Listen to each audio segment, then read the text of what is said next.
Ya, selamat pagi semuanya. Semoga semua sehat selalu. Saya akan mulai pada hari ini tanggal 18 Oktober 2024 ya, yang merupakan juga Hari Asuransi Indonesia. Ya, selamat berhari asuransi.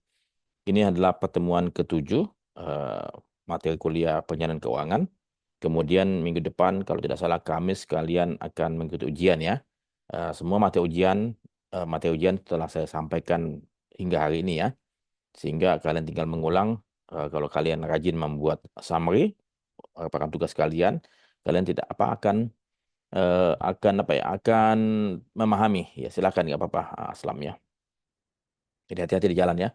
Bukannya kalian kuliah itu kuliah apa? Kuliah offline? Online. Kenapa ke kampus ya? Ada yang ke kampus?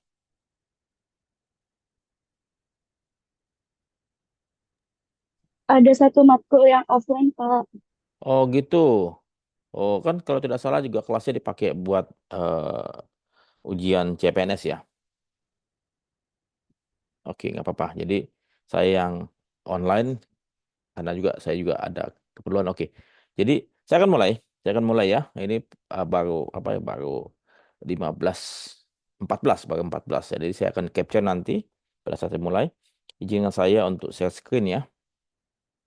Untuk share screen materi kuliah untuk hari ini ya. Bentar.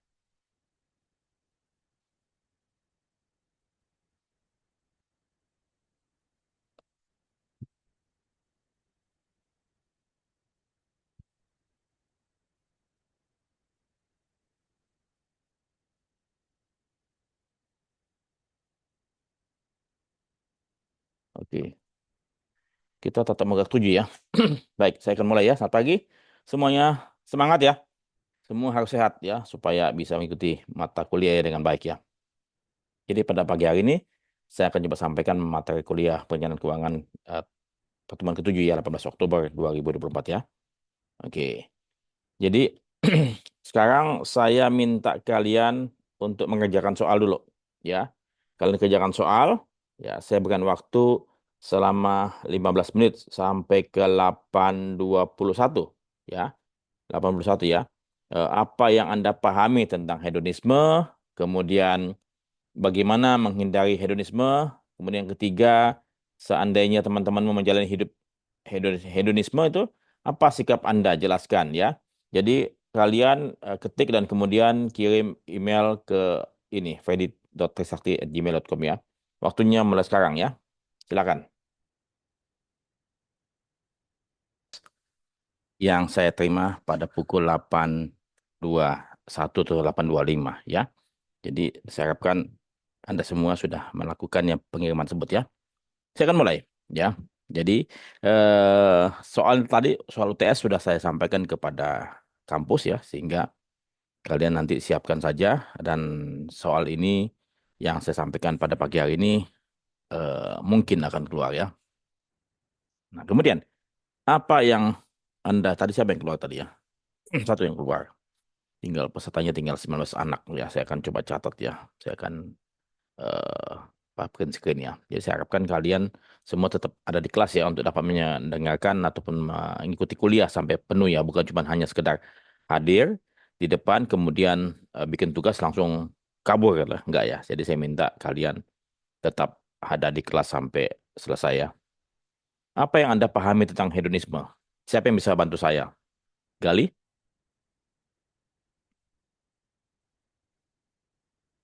atau Nabila? Iya, Pak. Silakan Gali. Apa yang kamu tadi jawab? Apa itu hedonisme? Hedonisme itu kayak pandangan menganggap bahwa kesenangan atau kenikmatan itu tujuan utama dalam hidupnya, Pak. Kayak hambur-hamburin uang, segala macam. Ya, ya, bergaya hidup mewah, bergaya hidup parlente, walaupun mungkin mereka ataupun dia katakanlah memaksakan diri ya, dari sudut ekonomi dia tidak mampu, tapi dengan berbagai macam cara, dengan meminjam uang, dengan menjual barang, hanya untuk sekedar terlihat lebih keren ataupun terlihat lebih baik ataupun lebih hebat ya, itu daripada yang lain. Terima kasih kali ya. Kemudian Novianti, bagaimana menghindari hedonisme?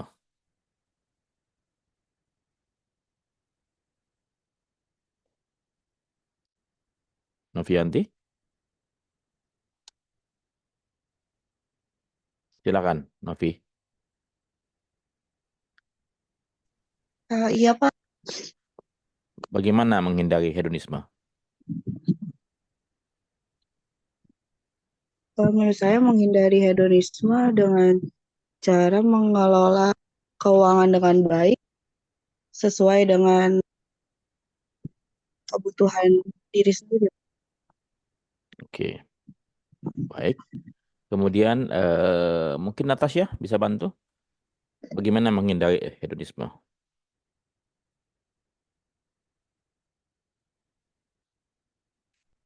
Natasha, Amalia Putri. Iya Pak, maaf saya lagi jalan Pak. Ya nggak apa-apa. Eh, oke, hati-hati di jalan kalau gitu. Kalau nggak, siapa yang sudah di kampus? Tri Eka Adiansyah.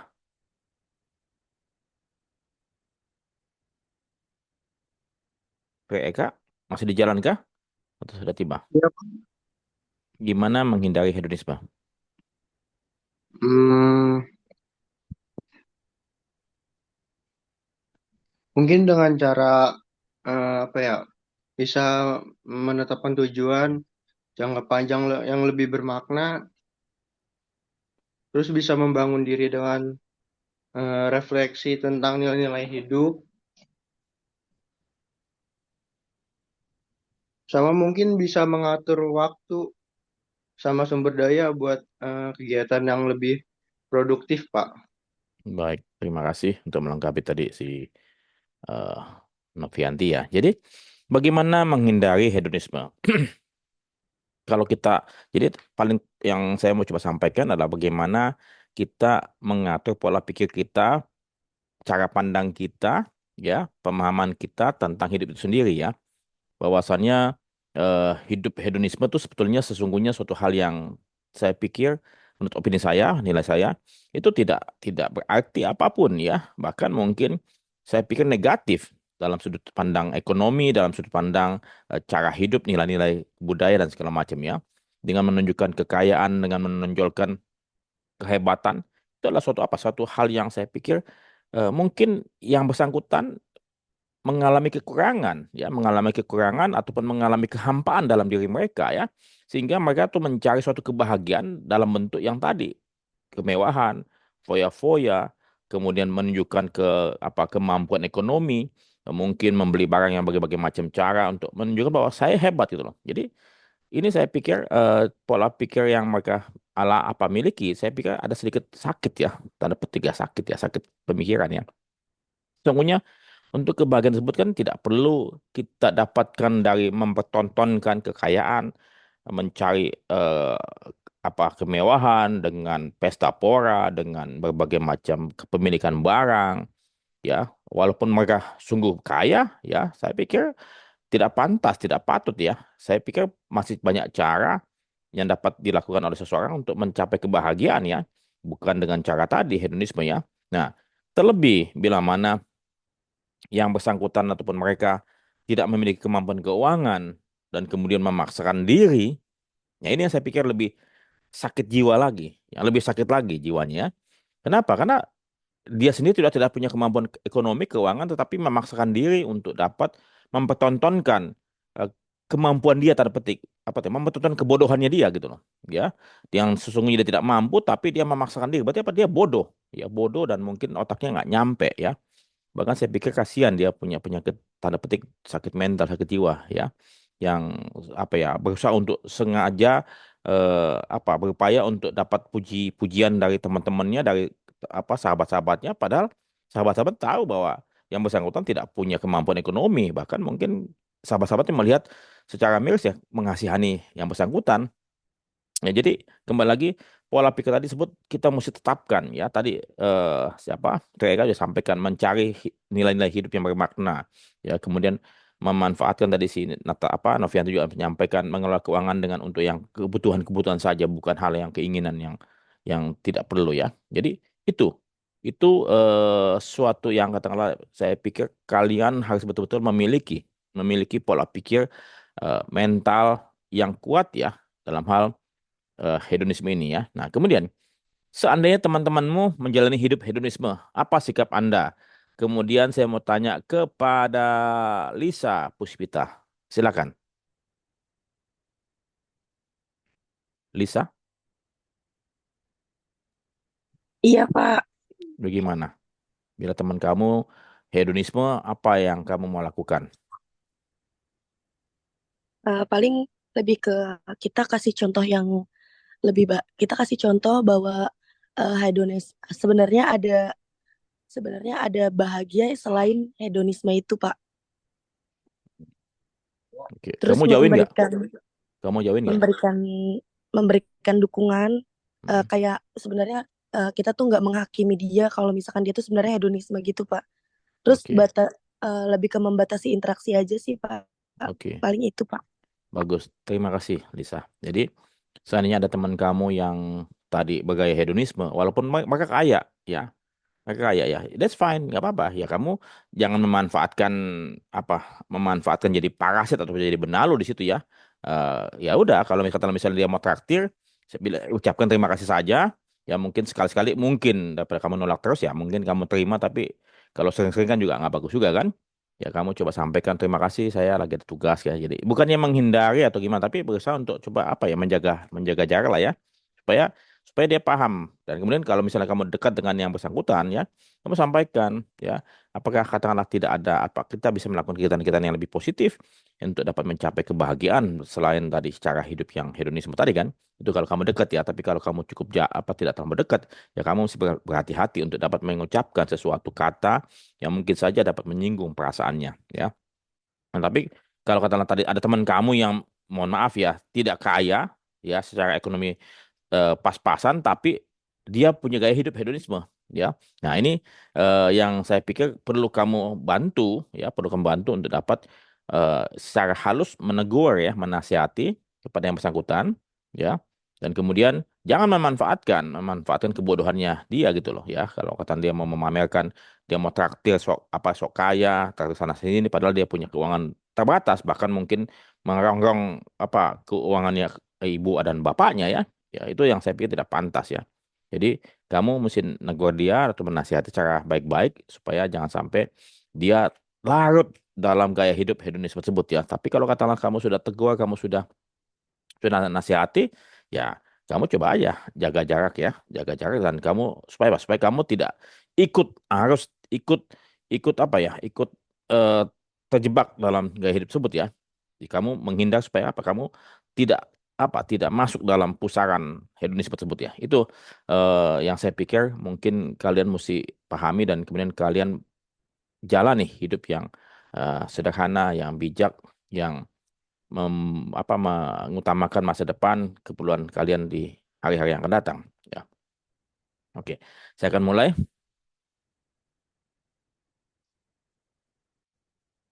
Oke. Perencanaan keuangan 7 ya. Bagaimana memulai perencanaan keuangan serta 6 langkah perencanaan keuangan ya. Tentu, pertama kali kalau katakan kita mau memulai perencanaan keuangan, ya, kita mesti pelajari itu semuanya. Ya, pelajar kalian sudah mendengarkan 7 kali pertemuan dengan hari ini ya. Kalau sudah tahu ilmunya, sudah tahu setengah pengetahuannya. Nah, setelah kalian memahami semua itu, ya kalian apa? Sudah mulai memikirkan, ya, mulai memikirkan menanamkan pola pikir yang baik dalam kalian punya jiwa. Setelah itu mulai mengaplikasikannya dalam kehidupan kalian sehari-hari ya. Tentunya dengan yang lebih bijak, yang lebih hemat, dan kemudian mengutamakan masa depan, mengutamakan kebutuhan ya dibandingkan keinginan ya. Nah, itu kalian sudah coba lakukan. Nah, kemudian sampai kalian di titik tertentu mencapai tujuan keuangan kalian, karena tujuan keuangan kita pasti berbeda-beda. Banyak sekali tujuan keuangan kita sebagai manusia ya. Jadi ini Mika, jadi ini baru masuk. Jadi totalnya 21. Ya, oke. Ini total 21 anak. Baru hari ini tumben saya dapat 20 anak masuk ya. Biasanya enggak lengkap ya. Ada satu nyangkut. Tapi Armika, oh ada Armika dua kali dua akun ya. Armika Rani ada yang pakai nomor, ada yang enggak ya. Oke, jadi tetap 20 ya. Oke. Jadi tujuan keuangan kita sebagai manusia tentu bermacam-macam ya. Dan itu berubah seiring dengan berjalannya waktu ya. Kalau pada waktu eh, saya masih bujangan ya sebelum saya menikah, tentu saya punya tujuan keuangan untuk mendapatkan pendidikan yang lebih baik, lebih tinggi. Dan waktu saya cuma D3, saya mau coba S1 ya. Kemudian sebelum menikah, saya pun juga sudah merancang ataupun merencanakan pernikahan saya dan kemudian saya mulai menabung sedikit demi sedikit ya, begitu. Nah, tentu setelah menikah, perubahan tujuan keuangan terjadi ya. Apa yang saya inginkan, apa yang saya harapkan ya tentu saya ingin apa? Ingin memiliki rumah yang cukup walaupun kecil tapi yang penting ada ya sesuai dengan kemampuan keuangan saya. Kemudian saya ingin memiliki anak dan kemudian saya siapkan dana dana pendidikan buat anak-anak saya. Kemudian setelah itu saya ingin sekolah, saya ingin sertifikasi lagi, saya siapkan duitnya. Kemudian di situ juga saya sudah berpikir untuk merancang masa depan pensiun saya di usia 55, 60 ya. Nah, setelah itu, setelah katakanlah dari perjalanan waktu, anak ada ya otomatis kan biaya tambah, otomatis kehidupan tersebut berubah ya. Eh, Alokasi pengeluaran juga berubah. Biasanya untuk hal-hal yang katakanlah pribadi, kemudian apa berubah menjadi apa? Untuk anak, untuk beli susu, beli popok, beli segala macam kebutuhan anak-anak itu kan. Jadi itu perjalanan keuangan yang katakanlah tidak henti. Ya, jadi perjalanan keuangan tersebut akan berakhir setelah kita meninggal dunia. Yaitu poinnya. Dari sekarang hidup hari ini sampai kita meninggal dunia. Kenapa? Karena selama hidup kita, kita memerlukan uang, memerlukan dana untuk dapat mengongkosi, untuk dapat membiayai semua kita punya kebutuhan, keinginan, pengeluaran segala macam ya. Jadi itu yang bagaimana mulai perencanaan keuangan ya. Mulai hari ini ya dengan katakanlah tadi mempelajari dan memulai merancang ya. Oke, kita masuk ke 6 langkah. Nah, ini dari saya dapatkan dari India ya. Jadi banyak sekali ya. Jadi kalau katakanlah misalnya kalian coba mencari 6 lah apa perencanaan keuangan, financial planning step ya. Ada yang 7, ada 6 ya. Kalau yang saya pelajari di FPSB, Financial Planning Standard Board itu ada 6 langkah ya.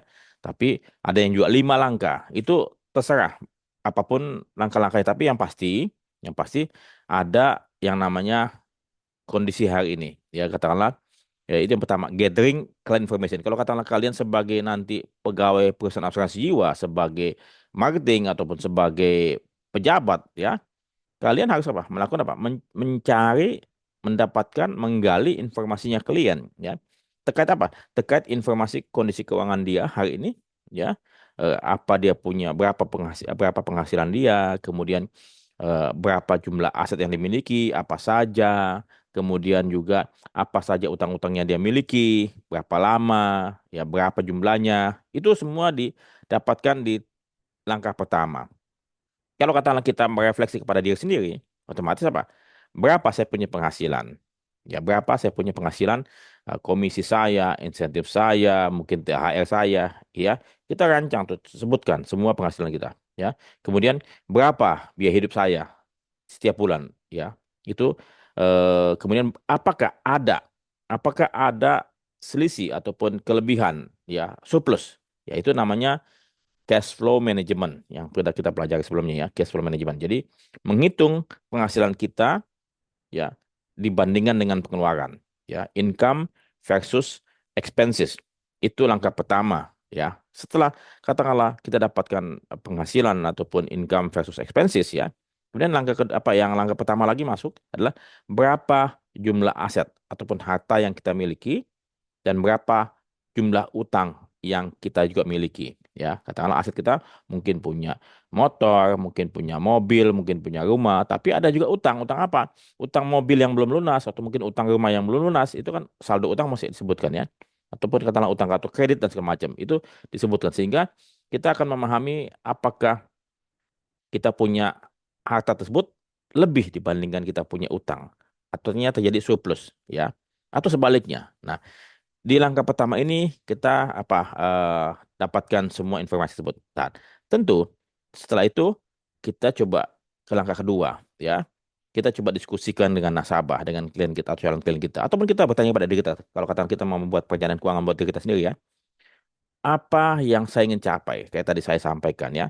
Kalau saat ini tahun 2024 Oktober, ya tentu saya sudah menikah, saya sudah punya anak 3, saya punya menantu 2, kemudian saya punya cucu 2 ya. Apa perencanaan keuangan apa yang saya lakukan saat ini? Tentu perencanaan keuangan yang saya lakukan saat ini adalah apa?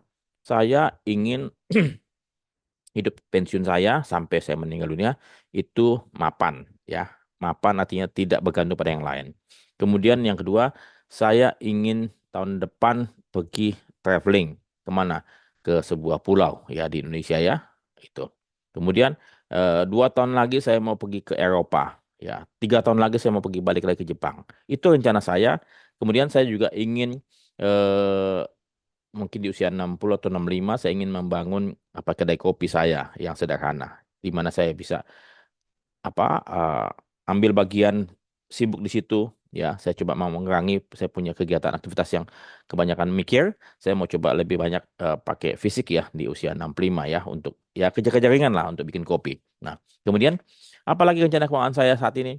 Saya ingin mempersiapkan saya punya apa legacy ataupun saya punya warisan kepada anak-anak saya ya. Saya membuat wasiat supaya mereka tidak ribut ya, supaya mereka bisa hidup damai. Walaupun saya sudah menyampaikan secara lisan kepada anak saya bahwasannya setiap anak akan mendapatkan hak yang sama ya. Tinggal mereka bagi rata bertiga ya. Itu yang saya pikirkan. Kemudian mungkin saya juga mau terus membantu saya punya orang tua secara berkala, secara rutin ya. Kedua orang tua saya sama saya punya mertua ya. Kemudian suatu waktu mungkin saya juga siapkan dana untuk membantu orang yang memerlukan bantuan saya ya, entah fakir miskin, entah yatim piatu dan segala macam. Jadi itu tujuan-tujuan keuangan saya saat ini, perencanaan keuangan saya, establish goals and objective ya. Jadi itu yang saya rencanakan. Nah, kemudian analisa. Jadi nomor 3, setelah katakanlah kita tahu kita punya kondisi keuangan di nomor 1 ya, kita pengen eh, capai langkah nomor 2 ya. Saya analisa. Tadi misalnya saya mau pergi ke pulau eh, traveling tahun depan ke sebuah pulau ya. Otomatis apa? Saya biayanya berapa? Saya mesti mesti apa mengajak saya punya semua keluarga ya, anak saya, menantu saya, cucu saya ya totalnya. Kemudian otomatis apa? Saya mesti menghitung berapa biaya saya yang saya keluarkan. Katakanlah biayanya untuk pesawat berapa, kemudian hotel berapa, untuk transportasi dan konsumsi di sana berapa. Ya itu saya hitung semua. Itu satu. Kemudian nanti mau kemana, itu membeli apa lagi ya. Kemudian saya tidak ada rencana lagi beli rumah, ya. Saya tidak ada rencana lagi beli mobil. Saya hanya menggunakan, kemudian saya merawat itu. Jadi tujuan keuangan pendidikan anak saya untuk sekolah saya sudah siapkan. Jadi hanya itu saja tadi perjalanan bikin kopi ya nanti. Nah itu saya sudah analisa. Kemudian saya mesti apa? Mesti menabung setiap bulan katakanlah let's say sekitar mesti misalnya butuhnya 100 juta ya untuk kami semua. Ya, berarti dalam waktu setahun ini ke depan ya selama 7 bulan lagi ada saya rencana mungkin Juli atau Agustus ke suatu pulau. Berarti masih ada 10 bulan. Berarti apa? Saya mesti menabung tiap bulan mungkin sekitar 5 sampai 10 juta tiap bulan ya. Tapi kemudian saya coba lihat lagi apakah saya sudah punya tabungan. Kalau sudah punya tabungan ya sudah, mungkin itu yang dicadangkan. Sementara saya tabung lagi buat yang ke tempat lain kan gitu. Jadi itu analisa dan kemudian tuliskan ya apa poin-poinnya kan. Nah, baru setelah itu nomor empat dibuatkan sebuah perencanaan ya, developing ya. Kalau katakanlah tadi kita sebagai financial planner, sementara kita punya klien yang kita bantu, artinya apa? Developing and presenting financial plan di hadapan klien ya. Jadi kalian membuat suatu perencanaan, katakanlah misalnya si nasabah ini harus menabung setiap bulan sebesar sekian di mana instrumen investasi apa.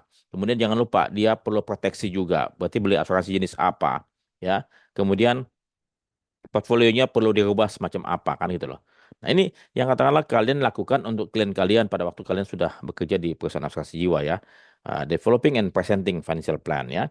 Nah tentu kita sudah punya rencana bagus, tapi yang paling penting apa? Implementasi, action, ya, aplikasinya, ya. Kita semua punya resolusi setiap tahun. Saya mau begini, saya mau begini, saya mau begini. Tapi apa? Cuman tertulis doang, sudah punya rencana tapi tidak dilakukan. Saya mau hidup sehat tapi tidak pernah olahraga. Janjinya saya mau olahraga setiap hari atau setiap minggu, setiap hari selama setengah jam, ya jalan kaki ataupun jogging. Ya, saya tiap hari mau belajar untuk supaya saya bisa lulus kuliah secepat mungkin, supaya saya bisa menjadi mahasiswa yang unggul. Ya, itu semua rencana-rencana bagus sekali. Tapi implementasi, actionnya itu yang paling penting ya. Jadi kalau perencanaan keuangan, tantangan yang terberat adalah apa? Disiplin, komitmen diri. Ya, bahwasannya kita sudah punya rencana untuk nabung setiap bulan, tapi kemudian tiba-tiba ada kebutuhan, tiba-tiba ada keinginan, tiba-tiba ada hedonisme dan segala macam. Akhirnya kita punya rencana yang katakanlah kita mau capai di tahun depan atau 2 tahun lagi, itu Pak, berantakan. Kenapa? Karena tidak disiplin. Yang di nomor 5 tadi implementasi. Implementasi kita tidak tertib ya, tidak komit ya gitu. Nah, oleh sebab itu kalian sebagai nanti financial planner, kalian akan membantu kalian punya nasabah ya menjadi apa? Kalian menjadi apa? Menjadi bulldog atau watchdog ya. Jadi anjing penjaga ya. Kalau kata misalnya nanti kalian sebagai financial planner yang pernah saya lakukan, saya mengingatkan nasabah saya, Pak, apakah Bapak sudah menabung setiap bulan? Coba mana? Jadi kalau di dalam perencanaan keuangan, nasabah kita harus membuka mereka punya keuangan. Mereka mesti membuka mereka punya apa jeroan ya, ketahuan mereka punya penghasilan, mereka punya utang, mereka punya biaya hidup. Nah, di situ yang nomor 2 itu ya, ya kita balik ke nomor 2. Kalau katakanlah misalnya ternyata penghasilan dia besar tapi pengeluaran dia besar, kita bisa menyampaikan kepada yang bersangkutan, Bapak punya pengeluaran terlampau besar nih, bisa nggak diturunkan lagi? Karena kalau nggak, Bapak punya tujuan keuangan tidak akan tercapai. Nah, jadi kita sebagai financial planner, kita membantu nasabah kita untuk tertib dalam implementasi perencanaan yang kita buat. Ya, saya percaya tidak akan ada gunanya perencanaan sebagus apapun, sehebat apapun, kalau kita tidak komit dengan kita punya rencana itu. Ya, jadi yang paling penting adalah tadi implementasi dari atas rencana-rencana yang telah dibuat ya. Nah, yang kemudian nomor 6 adalah setelah katakan kita komit tiap bulan kita mesti nabung, tiap bulan kita mesti ini segala macam ya. Kita lihat selama 3 bulan, oh bagus. Selama 6 bulan, bagus. Oh selama 9 bulan, wah kok 9 bulan ada perubahan? Iya ternyata ternyata dia baru melahirkan anak yang pertama ya. Otomatis apa? Nah ini berarti apa? Kita melakukan apa? Perubahan atas perencanaan keuangan yang telah kita buatkan tadi di mana di nomor 4 ya, nomor 4 ya. Jadi itu. Jadi monitoring sama reviewing ya financial plan ya. Ada yang keluar satu anak ya. Tinggal 18 anak saat ini. Saya akan capture. Baik, 845 ya. Oke. Jadi apa ya? Saya harapkan kita tetap memonitoring apa yang kita rencanakan ya. Kemudian kita adakan penyesuaian-penyesuaian ya, perubahan-perubahan itu tadi ya. Sehingga perencanaan keuangan itu memang dalam perjalanan waktu itu selalu berubah, ya, selalu berubah dan kemudian sesuai dengan kondisi saat ini, kondisi terkini gitu loh, ya. Jadi kalian harus terus memantau bantuan kepada customer kalian. Nah, baik. Nah, jadi gini, saya akan coba ulang lagi. Bagaimana memulai perencanaan keuangan? Pertama, kalian harus memahami dari mana mulai ya. Karena misalnya tadi saya ulang lagi ya, bahwasannya kalau katakanlah kalian mau ke misalnya ke Bandung ya, tentu kalian mesti tahu kalian dari titik mana. Kalian dari Bogor kah? Atau kalian dari Halim kah? Atau kalian sudah ada di daerah Kerawang kah? Ya, jadi kalian harus tahu di titik mana kalian berangkat ya. Sehingga kita bisa menetapkan mau berangkat naik apa. Ya, kalau katakanlah kita dari Medan mau ke Bandung ya kan kita nggak bisa naik mobil. Kalau katakanlah misalnya ternyata kita mesti datang apa dalam waktu 3 jam atau 4 jam setelah itu kan kita mau cepat kan nggak bisa. Jadi kita mesti paham dari mana kita mulai. Seperti tadi halnya kita punya penghasilan berapa ya, eh, gaji kita, komisi kita, insentif kita, THR kita, atau bonus-bonus yang lain. Itu mesti tahu tuh.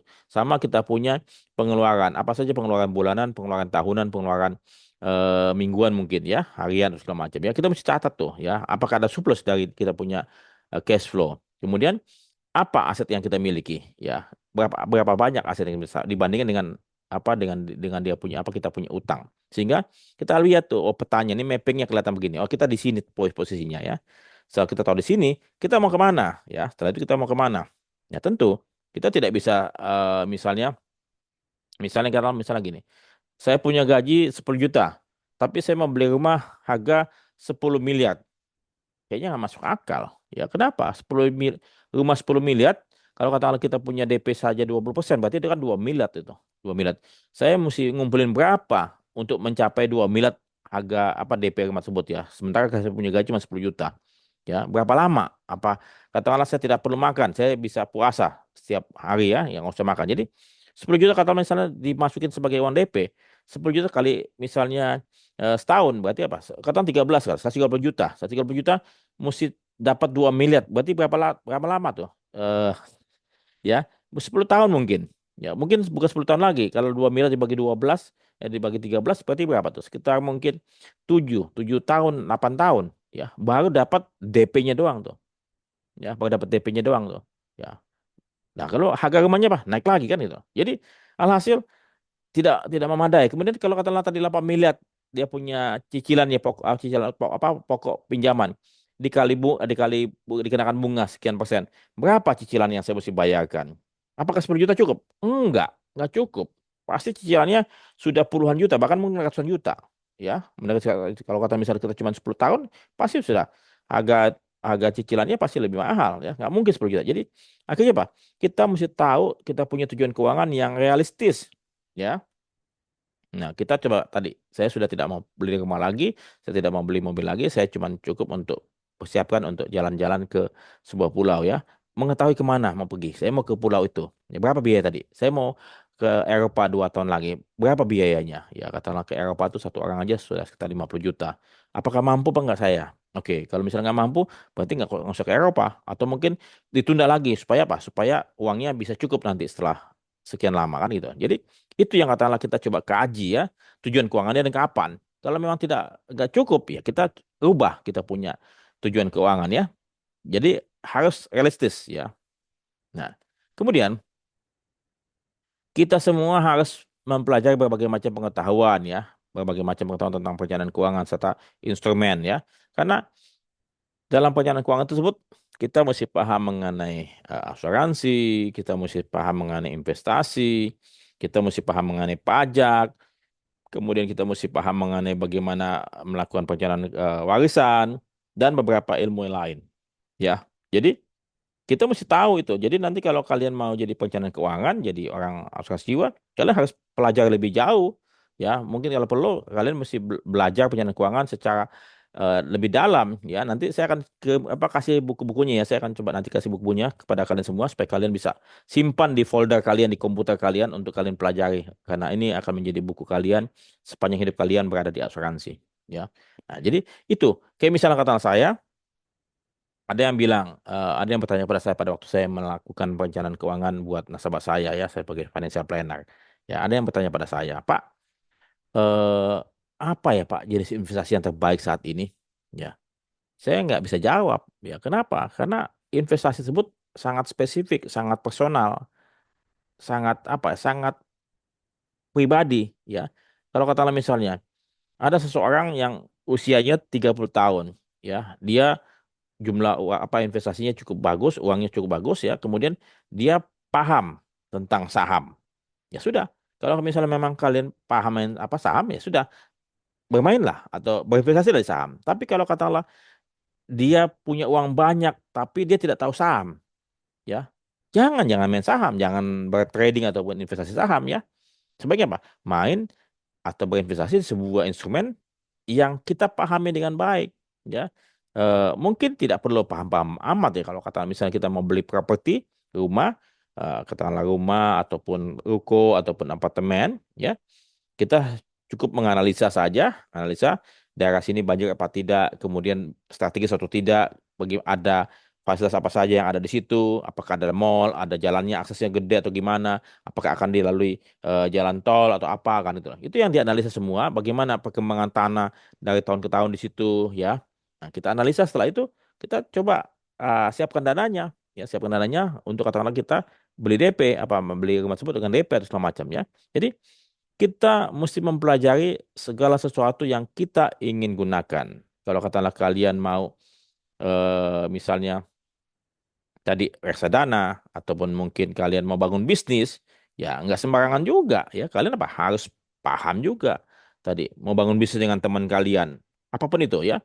Tentu kalian apa harus tahu bisnis apa yang mau dijalani, kemudian berapa modalnya, apakah laku atau tidak, bagaimana memasarkannya, bagaimana pesaingnya di situ ya, kemudian bagaimana pajaknya, bagaimana izin-izinnya. Kalian mesti tahu semua. Seperti halnya pada waktu saya membangun, saya punya bisnis di Itikat Academy, saya mesti tahu mappingnya. Kalau kata, oke, saya menguasai asuransi, saya menguasai keuangan. Oke, itu satu modal yang utama. Jadi kalian harus berbisnis pada bidang yang kalian kuasai dan kalian yang suka ya. Kalau kalian memang suka catering atau suka masakan, ya kalian ya bikin restoran, bikin kedai atau apapun ya. Kalau kalian misalnya suka apa lagi? Suka traveling, ya kalian mungkin bisa bikin travel agent dan segala macam. Ya, jadi itu sebenarnya apa lagi? Perlu modal berapa ya? Di mana kantornya? Apa saja yang dibutuhkan? Itu kita mesti apa? Membuat suatu analisa dulu, membuat suatu analisa, suatu perencanaan apa yang kita ingin lakukan supaya apa? Jangan sampai salah jalan. Nah, jadi saya harapkan kalian kalau ke depan ada sahabat ataupun siapapun keluarga yang ingin mengajak kalian untuk berbisnis, ya, sebaiknya kalian tunda dulu. Kalian pikirkan, kalian pelajari terlebih dahulu, apakah benar atau tidak, apakah menguntungkan atau tidak, kemudian bagaimana melakukannya. Supaya apa? Supaya kalian punya uang yang kalian sudah tabung, tidak hilang begitu saja. Ya, jadi kalian harus betul-betul memahami apa yang kalian lakukan. Ya, jadi itu yang langkah ketiga. Ini langkah keempat adalah tadi alat apa-apa saja instrumen investasi yang perlu di instrumen ini tadi kan tadi bisa bilang pajak, eh, asuransi, investasi, perencanaan keuangan, apa sorry untuk distribusi kekayaan dan segala macam ya. Nah, ini yang katakanlah kalian mesti ketahui, kalian mesti pelajari. Bukan cuma itu saja. Jadi kalian pun juga katakanlah saya juga mempelajari mengenai saham, saya mempelajari reksadana, saya mempelajari asuransi unit link segala macam. Saya juga mempelajari properti, saya mempelajari logam mulia ya. Jadi kita mempelajari semua dan kemudian apa? Kita coba lihat mana yang kita paling suka, yang paling kita demen ya. Tentu masing-masing beda-beda ya. Kalau kata Alam tadi misalnya, kalau properti, properti harganya terus naik, ya terus naik, stabil. Ya kenapa? Karena jumlah tanah tidak bertambah sementara jumlah manusia bertambah sehingga makin lama tanah tersebut makin diperebutkan, makin mahal ya. Tuh. Kemudian logam mulia bagaimana? Logam mulia juga naik terus ya. Pada waktu saya ingat tahun 2007 ya, 17 tahun yang lalu ya, 2007 saya beli logam mulia ya, 100 gram. 100 gram batangan itu harganya masih 10 juta.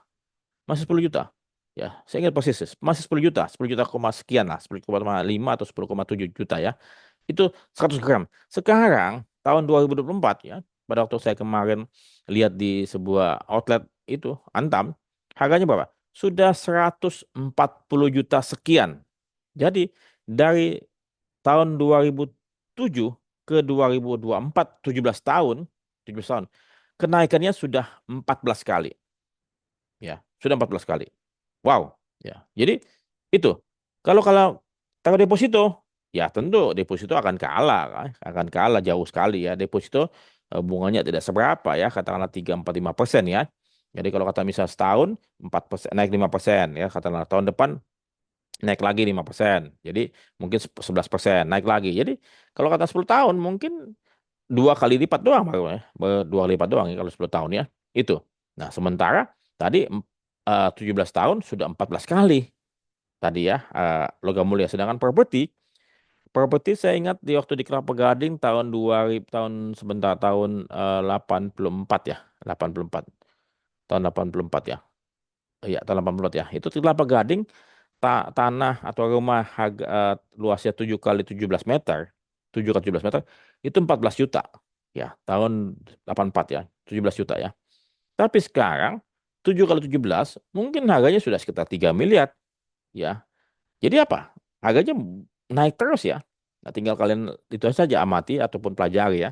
Nah, ini yang saya ingin kalian apa? Pahami mengenai pajak. Oke. Kalau saya sementara pajak ini saya tidak kuasai. Saya minta tolong teman saya yang ahli pajak untuk dapat melakukan pajak saya. Ya, saya bukan menghitung pajak sendiri ya. Jadi memang kita tidak bisa ahli dalam semuanya. Ya, ada yang ahli pajak. Saya sementara saya paham asuransi sama apa sama asuransi sama investasi beberapa, ya. Kemudian ada yang ahli saham, karena ilmu itu dalam sekali kalau mau kita pelajari ya. Begitu banyak pengetahuan-pengetahuan. Jadi akhirnya Pak, kalian harus mempelajari sesuatu hal yang kalian ingin masuki. Itu kuncinya. Kalian jangan sampai orang masuk saham, kalian ikut saham juga. Kalau kalian nggak tahu saham ya jangan masuk ya. Gitu. Mendingan kalian beli logam mulia yang aman dan beli properti. Ya. Oke. Merencanakan perjalanan kehidupan keuangan. Oke. Jadi kalau kalian saat ini di usia 20-an sekian, kalian mungkin perencanaan keuangan kalian adalah bersiap untuk dapat uang sekolah yang kalian dapatkan, uang saku yang kalian dapatkan itu mencukupi kebutuhan kalian, kehidupan kalian. Pun kalau kalian bisa mencadangkan, menyisihkan sebagian uang jajan kalian, ya kalian bisa pakai untuk membeli kalian punya kebutuhan nanti pada waktu kalian kerja ya. Mungkin perlu baju baru, mungkin beli sepatu, mungkin beli tas yang lebih bagus untuk supaya bisa kalian ke kantor ya. Itu ya itu yang kalian mesti persiapkan, atau mungkin perlu gadget yang sedikit lebih lebih bagus, dia punya RAM-nya dan segala macam supaya lebih bisa digunakan dalam waktu pada waktu pekerjaan ya.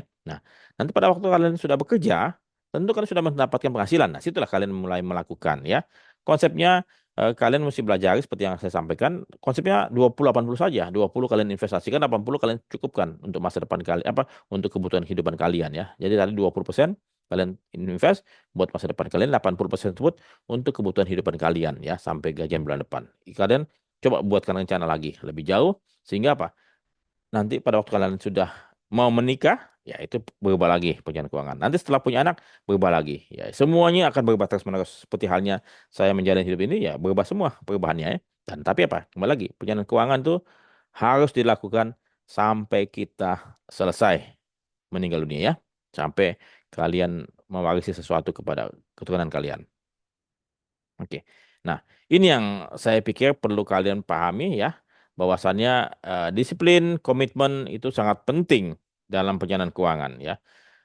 Dan seperti yang saya sampaikan kepada kalian semua, cerita-cerita sedih daripada keluarga saya ya yang dulu mereka tuh hidup berkecukupan, eh, penghasilan besar ya.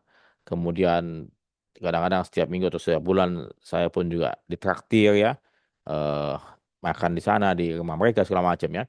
Tapi kemudian saat ini kehidupan mereka sangat-sangat tidak memadai ya. Saya pikir mungkin masuk dalam prasejahtera ya. Padahal sebetulnya pada waktu itu mereka sejahtera ya. Pada waktu itu mereka posisinya cukup tinggi, tapi karena pengelolaan keuangan mereka tadi hedonisme dan segala macam, ada yang saya bilang kemarin lagi, yang kemarin saya sampaikan ada yang menikah lagi ya. Kemudian ada yang main judi, ada yang minum ya. Itu semua menghancurkan kehidupan keuangan keluarga mereka ya. Ya tentunya pasangan suami istri ini ya hidup sengsara, dan mungkin juga salah satu hal yang saya mau coba ingatkan kepada kalian ya, agar kalian dapat nanti mendidik anak-anak kalian dengan baik ya. Saya khawatir kalau katakanlah kita tidak bisa mengelola keuangan dengan baik, kita punya kewajiban untuk dapat mensekolahkan anak-anak kita, memberikan pendidikan yang memadai buat anak kita, tidak bisa kita lakukan sehingga anak-anak kita tidak menjadi manusia yang mandiri ya. Jadi mereka punya kebutuhan mereka cuma dengan ijazah SMA, mereka tidak bisa bersaing dalam dunia kerja, akhirnya mereka kerja keras atau pekerja kasar ya, dan mereka punya penghasilan mereka tiap bulannya tidak memadai ya, dan ya maka turun kelas ya, banyak sekali. Dan saya punya kawan-kawan juga dulu adalah direktur sebuah perusahaan program yang paling besar, kemudian dan baru berapa segala macam, pada waktu tua maka hidupnya sengsara. Jadi kembali lagi, disiplin, komitmen itu harus betul-betul kita pegang ya, dan kita mesti mencegah tadi kenakalan-kenakalan kita ya, keinginan-keinginan kita yang tidak baik ya, yang melukai hati pasangan kita, melukai hati anak kita. Jangan, jangan ya. Kenapa? Karena itu akan kita sesali saat kita sudah tua ya. Bukan ini, makanya kembali lagi, perencanaan keuangan bukanlah masalah logika, bukanlah masalah hitung-hitungan matematika, bagaimana mencari investasi yang terbaik, bukan. Tapi bagaimana kita menjalani hidup kita dengan bijak dan baik, ya. Kemudian mengutamakan keluarga, mengutamakan kebutuhan, ya. Hidup hemat, ya. Kemudian mendahulukan kepentingan masa depan sambil juga memperhatikan kehidupan masa kini. ya, dan kemudian menjauhkan dari segala macam godaan-godaan yang banyak sekali di luar sana ya. Tadi hedonisme, mungkin ada yang masalah yang mau shortcut ya. Banyaklah laki-laki muda cari perempuan-perempuan tua yang mau digoda, ataupun juga sama juga perempuan-perempuan muda mau menggoda laki-laki yang sudah tua ya, akhirnya mereka menikah. Tadi kembali lagi poligami ya. Itu yang membuat apa? Membuat kehidupan keuangan sebuah keluarga tuh berantakan. Ya, jadi makanya komunikasi itu dengan pasangan suami istri nanti di setelah kalian UTS ya, saya akan sampaikan bagaimana merencanakan keuangan di sebelum nikah dan segala macam. Jadi ini yang saya pikir kita hidup baik dan sederhana itu yang kuncinya, dan tetap komitmen pada kita punya rencana. Ya. Nah, kemudian seperti yang tadi saya sampaikan, kita buat rencana bagus, tapi yang paling penting adalah komitmen, disiplin, melakukan kita punya rencana. Setelah itu kita monitoring, ya, lihat lagi. Tadi ada perubahan, apakah nambah anak, kemudian kita pengen lihat rumah kita kok ini kok kecil, saya mau beli rumah yang agak gedean dikit supaya anak-anak tersebut, anak perempuan, anak laki tidak nyampur ya, bisa kamar ya. Gitu. Kalau rumah-rumah kecil yang tipe 60 kan, atau mungkin tipe yang lebih kecil lagi, cuma 2 kamar, kamar bapak ibunya sama 1 kamar anak ya. Nah, kadang-kadang dicampur tuh. Ya, anak perempuan dan anak laki masih kecil dicampur nggak apa-apa. Tapi setelah mereka besar kan, kita ingin mereka punya kamar yang berbeda. Sehingga perlu tambahan kamar. Kalau tanahnya masih ada, mungkin bisa dibangun di belakangnya. Tapi kalau tanahnya nggak ada, berarti apa? Kita mesti beli rumah yang lebih besar. Sehingga apa?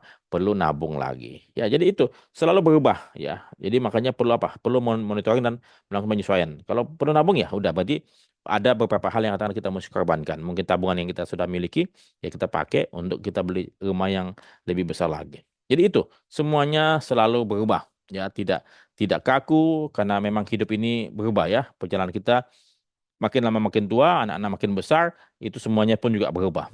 Oke, eh sekarang kalian lihat tugas kalian ya. Buat summary pelajaran hari ini ya, summary pelajaran hari ini. Nanti summary apa saya punya rekaman ini saya akan coba upload di YouTube Opa Mapan ya. Kemudian jelaskan time value of money ya. Ini eh kemudian ada lagi yang ketiga, saya bacakan kondisi keuangan saudara Budi sebagai berikut. A. Penghasilan 10 juta. B. Utangnya ada 50 juta. Eh, Utang konsumsi dengan bunga sebesar 15% per tahun. Kemudian C. Cicilan utangnya 2,5 juta per bulan. Ya. D. Biaya hidupnya 6 juta per bulan. E. Dia rencana membeli rumah 500 juta dengan uang muka sebesar 100 juta tahun depan. Ya. F. Tabungan dan deposito mereka ada 50 juta dengan bunga hanya sebesar 2,5% ya per tahun. G. Ingin membeli motor senilai 45 juta ya. Dengan kondisi keuangan seperti di atas, apa yang harus dilakukan saudara Budi dengan rencana membeli rumah dan motor dengan mempertimbangkan utang dan tabungan ya. Jadi kalian eh, bikin, kemudian tugasnya dikumpulkan malam ini pukul 24.00 ya. Oke, ada pertanyaan dari kalian? Silakan.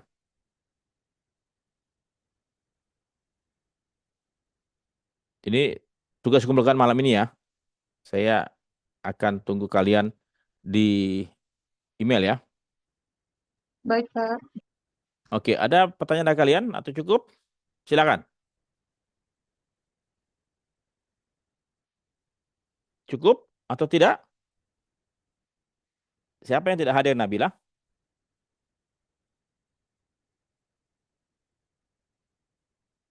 Nabila. Oke, nanti Nabila tolong bantu saya ya, siapa yang tidak hadir atau saya bisa lihat nanti. Oke. Kalau begitu tidak ada lagi, saya akhiri saja pertemuan pada pagi hari ini. Ya, selamat ujian dan jangan lupa belajar yang rajin. Semua materi sudah saya sampaikan. Semoga bermanfaat. Sampai jumpa. Salam sehat selalu. Bye.